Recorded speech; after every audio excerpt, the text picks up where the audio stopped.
was trying to wait to see what would happen with Dame and with Harden, but it's looking like deals for them might not get done anytime soon. Might have to wait until the trade deadline. So I figured let's just go ahead and talk about some stuff here. Now, if either Dame or Harden get traded between when I record this and when this video goes up, that'd be kind of funny. Couldn't really be too mad about that.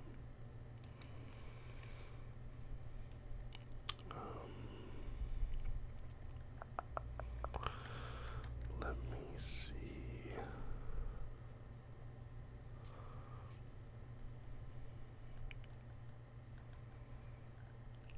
Let's talk about first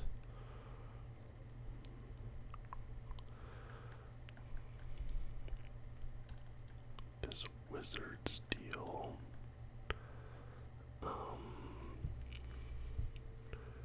Wizards on June 18th, the Wizards getting Chris Paul and Landry Shamet for Bradley Beal, Jordan Goodwin, and Isaiah Dodd from the Phoenix Suns.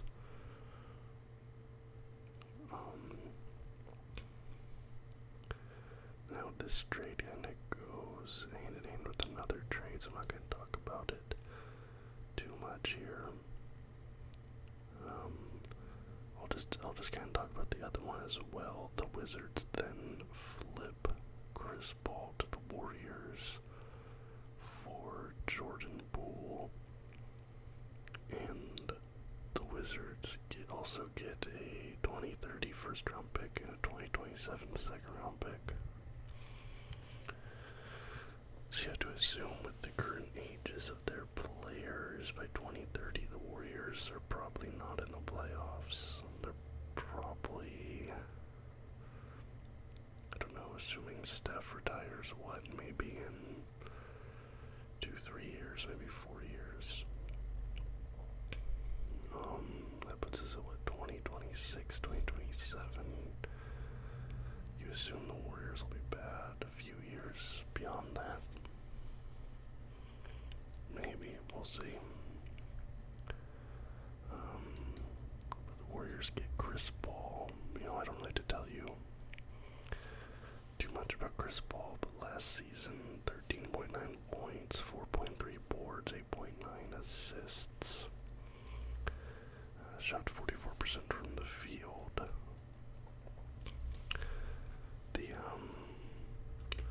I don't know, the fit next to Curry is gonna be kind of weird. Like looking, because let's see, a point guard. They have Steph, Chris Paul. Maybe Gary Payton will play a little bit at the 1. The 2, they have Gary Payton and of course Klay Thompson, Moses Moody. You got Wiggins, Draymond, Kuminga, Lamb. I don't know, Warriors got a weird roster right now. I don't know how I feel about them coming into the season with Chris Paul. I really don't. This feels like a weird move to me. The Wizards turned Bradley Beal and Landry Shamet to, I don't know, 8.7 points, 2.3 assists. He might be a bench player. But Poole last season, 20.4 points, 2.7 boards, 4.5 assists, 6'4". Combo guard, shooting almost 34% from 3, 43% from the field. I know Jordan Poole's a player that people have very mixed opinions about. But, I know his contract was a bit of an issue as well.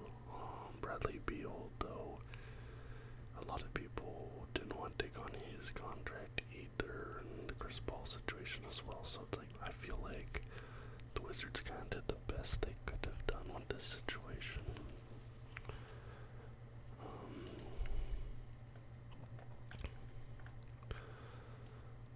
And then obviously the big,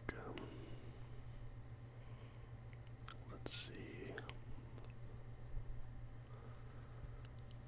I mean, yeah, Jordan Poole was just underperforming in last season, and there was tension between him and Draymond, obviously, after the punching incident, and it felt like the Warriors like, alright, we have to pick either Poole or Draymond, and I think Draymond, it's kind of shown, like, even though Draymond did opt out, you know, the team did choose to side with him. Also, Chris Paul's an expiring contract that perhaps they could flip at the deadline, or just, you know, let him go next season. I don't know, the Wizards are in a weird spot right now. They're like kind of rebuilding, but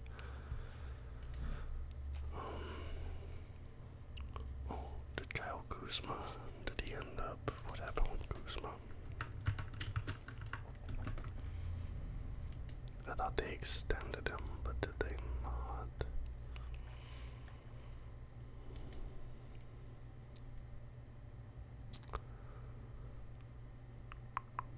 He did, didn't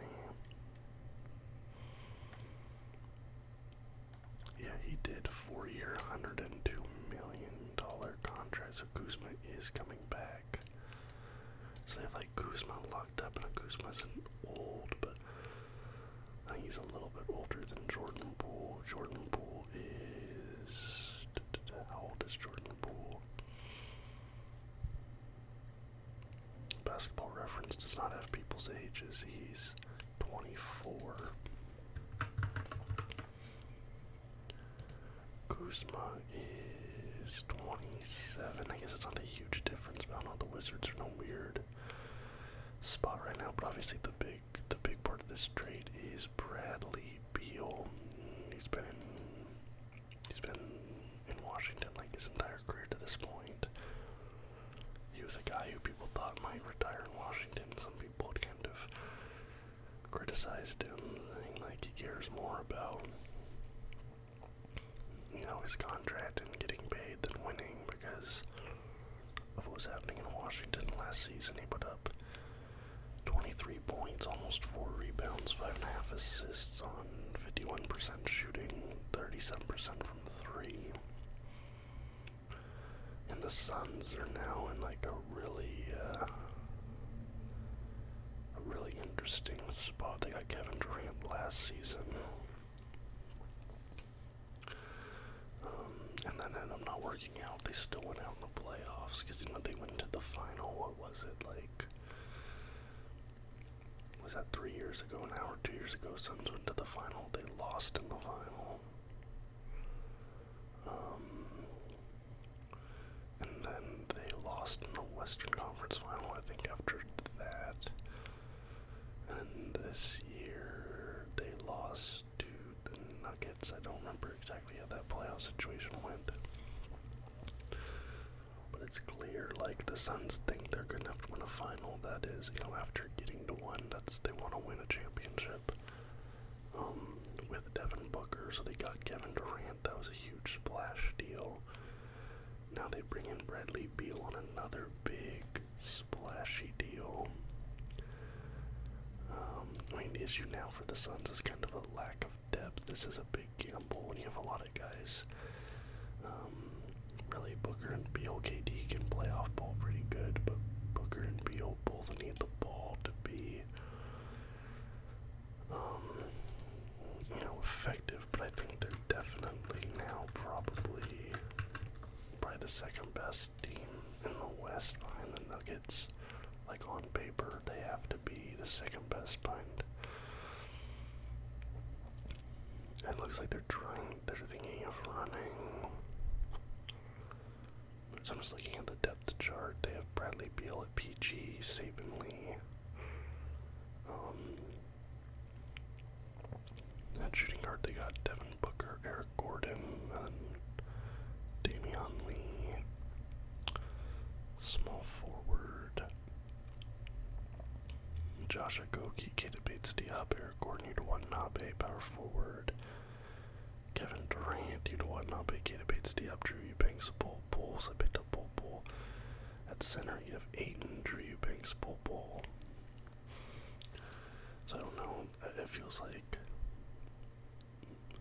Beal and Booker together will be interesting. But Beal, Booker, Durant, Ayton. That's a great big four.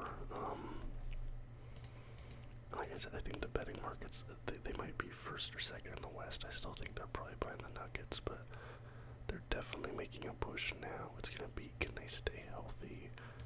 And will their lack of depth hurt them? But it's good to see a team going for it. Now let's get on to the Kristaps Porzingis trade, June 21st. This is a 3-team trade. The Celtics get Kristaps Porzingis, who plays the 4-5. They got pick 25 in this year's draft in the first round. And they get a 2024 first-round pick. The Wizards get Tyus Jones, Danilo Gallinari, and Mike Muscala, as well as pick 35 in this year's draft. And the Grizzlies get Marcus Smart. Losing Marcus Smart hurts. He was kind of like the heart and soul of that Celtics team. He was a chemistry guy, good on defense, not the best player, not the best scoring guy, but he was kind of an all-around guy, and he kind of reminds me of like Iguodala for the Warriors a little bit. Last season, 11.5 points, 3 rebounds, 6 assists. I guess it's not great, but good on defense. One of the better defensive guards in the league, and chemistry guy, locker room guy. Just look at how upset Celtics fans were to lose him to really see how much he mattered. The Wizards seem like they're just kind of facilitating the trade here. But Celtics get Kristaps, which makes Grant Williams expendable, who he gets traded later. We'll talk about that. Kristaps, obviously a lot of injury concerns with him, but he just had the healthiest season of his career. Played 65 games, averaged 23.2 points, 8.4 rebounds, 2.7 assists, shooting almost 39% from the three. And after his very unsuccessful stint in Dallas, that people did not expect it to go that poorly, but it did. He kind of revitalized his career in Washington a little bit, now ending up in Boston. And they're hoping that he will kind of get them past the hurdle that they've been stuck on the last few seasons. They're kind of in a similar spot to the Suns, the Celtics are. And they're hoping Kristaps can kind of get them over that hump. Now we get to a weird one for me. And that's on July 7th, the Atlanta Hawks trade John Collins to the Utah Jazz for Rudy Gay and an undefined future second-round pick. I think people have known for a while John Collins was going to get traded. He's been in trade rumors for like 3 years straight now. The relationship was obviously soured between him and Atlanta. And his chemistry with Trey wasn't really there. His chemistry with DeJounte wasn't really there. He just always kind of seemed like the odd man out. But it's crazy to see that this is how low his value was. Rudy Gay, who I didn't even realize was still in the league, he is not playing meaningful minutes in basketball. He's an old man. And an undefined second-round pick. I know John Collins is on a really big contract. He does not have great value around the league right now. John Collins is a guy I think in the right situation can flourish. And he reminds me a lot of, Lauri Markkanen. Lauri Markkanen was underperforming. People thought he wasn't very good. He goes to Utah, he completely revitalizes his career, becomes an all-star. I think it's possible John Collins can maybe do something like that. I would have loved, I really wanted the Blazers to try and get John Collins, to be honest. He's always been a player I liked. Power forward, 13.1 points, 6.5 rebounds, 1.5 assists. Shooting 51% from the field. I think the Jazz, the issue is his contract, but, you know, they get a guy, he's still young, he's 25, he's athletic. Yeah, I think this is just, this has a potential to be a boom, a low risk, high reward trade for the Jazz, because Rudy Gay, I mean, it's Rudy Gay.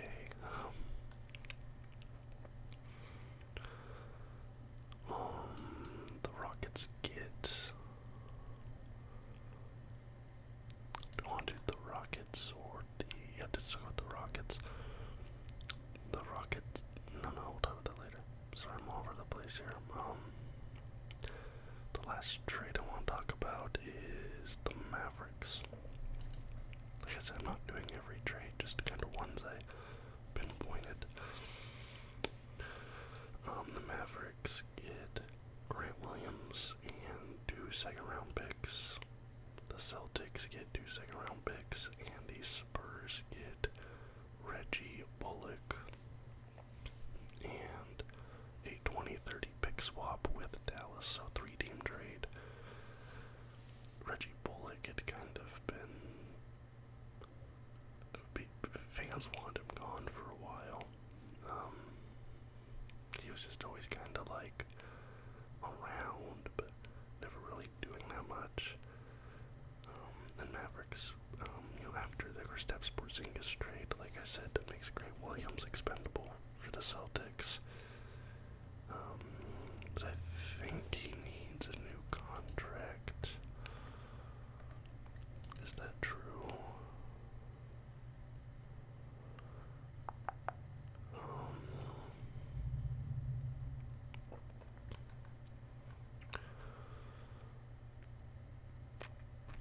I don't know. Does he? Grant Williams. Does he need a contract? Or is he on one? Oh no, he signed it till 2026-27 on a pretty decent contract. This feels like a win now move for the Mavericks because they make that big blockbuster trade for Kyrie. Everyone's like, oh, Kyrie and Luka. Like, this could be good, this could be terrible, ends up being terrible. Mavericks missed the playoffs for, I believe, the first time in Luka's career. Maybe his rookie season they missed as well, I'm not sure. But they bring in a guy who can play the 4. I think he might have played a little bit of small ball 5, but I think he mainly plays the 4. He's only 24, 6'6", plays really good defense. He can shoot the 3 at almost 40%. 8.1 points, 4.5 rebounds, 1.7 assists. I think Grant Williams is a great move for the Mavericks. It'll be interesting to see how he fits in, because they also extended Kyrie Irving 3 years, $126 million. So he's gonna spend a few more years there. Him, Luka, Grant Williams. I don't know, the Mavericks are in such a weird spot. Their front office is really inconsistent in my opinion, but now I just want to top off with some extensions and signings that happened. Again, this isn't all of them, but the Detroit Pistons extend Isaiah Stewart 4 years, $64 million.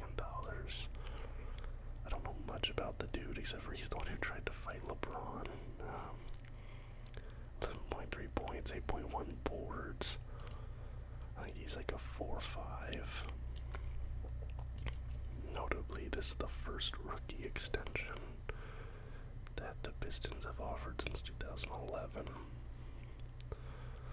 Philadelphia 76ers, they matched a or $23 million deal for Paul Reed, B-Ball Paul. If you look at Paul Reed's stats, you might be like, why is he so valuable? Like, why? Like, he's really kind of shocking. But you realize, like, he is always top 10 in offensive rebounds. And, like, I think analytically, offensive rebounds are considered, like, more valuable than defensive rebounds. So, you know, he does the little things that don't really stand out. Warriors signed Dario Saric, 1 year, $2.7 million deal. You know, Dario Saric, limited minutes, but he still shoots good from 3, almost 40% from 3, so he's a forward who can come off the bench. He can camp on the 3-point line, he can get you buckets if he's open.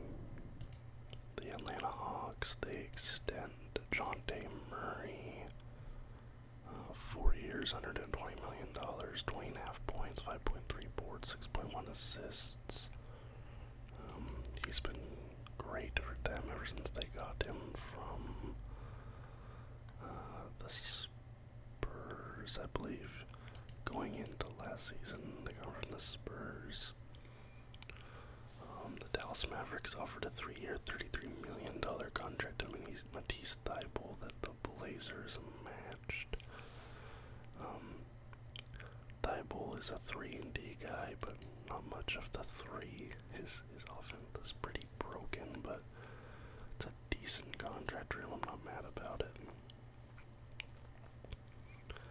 Anthony Edwards signs a 5-year, $260 million rookie extension with the Timberwolves. The Sacramento Kings extend DeMontis Sabonis 5 years, $217 million.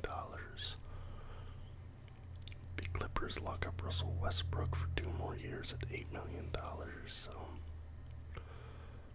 Westbrook, PG, Kawhi. I don't know. That team has definitely not reached the heights people thought it would, but you never know. 2 Rockets deals here. First, they signed free agent center Jock Landale for 4 years, $32 million. Jock Landale, who is Australian, plays for the Australian national team. I think he played for the Spurs last season. But obviously they have a new center in town over there in San Antonio.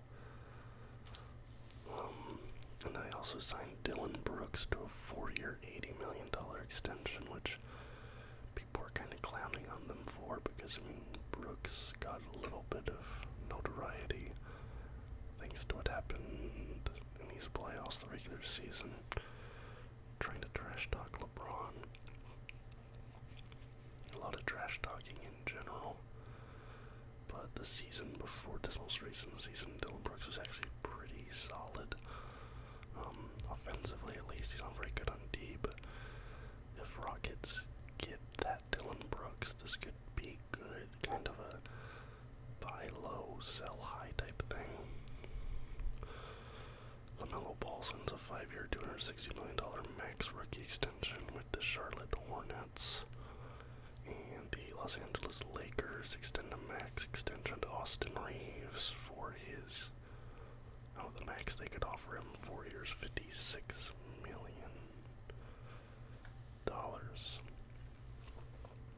So like I said, that's not everything that happened, but just things I thought to talk about. If the Dame or Harden trade happens soon, I'll talk about those independently.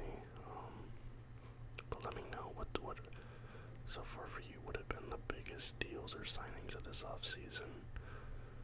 I think for a lot of people it's either the Suns getting Beal or the Celtics getting Porzingis, but let me know what you think. Let me know what you think about the moves your team has made so far. If you're happy, if you're disappointed, somewhere in between. And if you liked the video, please leave a thumbs up. Subscribe to the channel for more content just like this almost every single day. And until next time, guys. Bye-bye.